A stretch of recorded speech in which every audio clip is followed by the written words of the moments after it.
Hi, all. Thanks so much for joining Making Healthcare Work for You, different perspectives and empowering solutions. I'm Stephanie Fields, joined by my co-host, Dr. Apoorv Gupta, and we're talking about our interview with Dr. David Donohue, who is the Chief Medical Officer at Progressive Health of Delaware and the Chief Medical Officer of Poplar Care, the nation's lifestyle medicine network.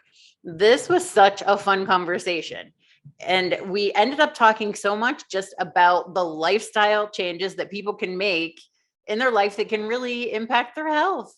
And it was so fascinating because he talked about everything from dementia to arthritis to high blood pressure. He really covered everything and presented a pretty compelling case that just through these 6 pillars of lifestyle medicine that you can actually make a change.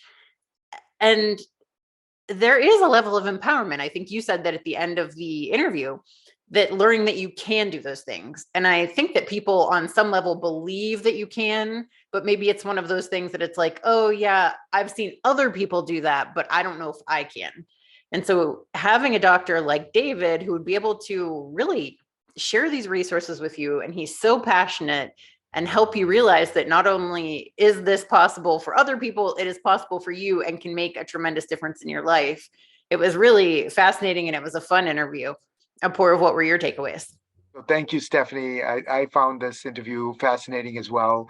I think what's really striking me is that probably we all see the unhealthy behaviors in all of us and around all of us all the time, and maybe we've become immune to it in some fashion, just thinking, oh, that's just the way it is. That's our culture. That's the way people are.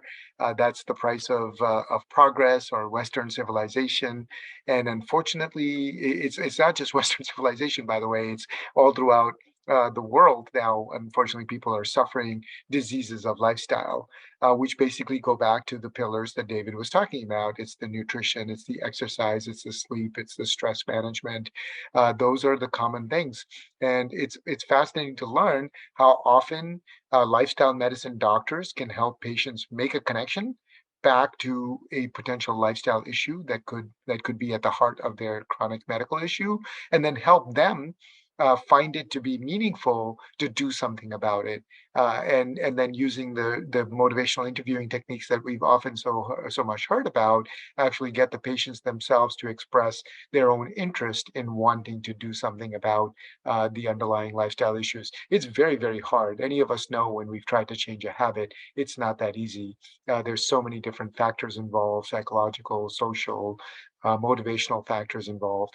And so if there's a group of physicians as well as their colleagues that can come to the rescue and really help us identify where we can improve and how to improve, I think that can be really tremendous. So I'm so glad David had some really practical ideas. Loved his thoughts around dementia, loved his tips around nutrition, and specifically the website he was mentioning. I think our audience is going to get a real kick out of this. Hopefully, it will at least stimulate them to go and check out the website and maybe make an appointment with a lifestyle medicine doctor and see how they might be able to help them.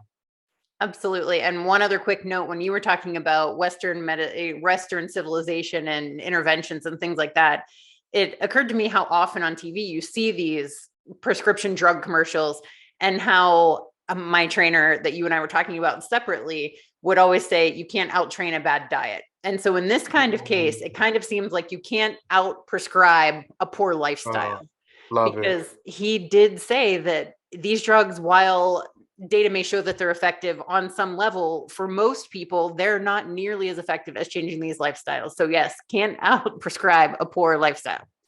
Wonderful. That's a great tagline. You should share that with David. I'm going to have to share that. Trademark this.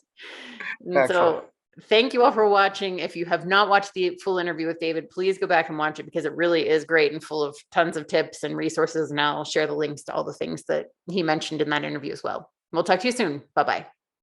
Bye bye.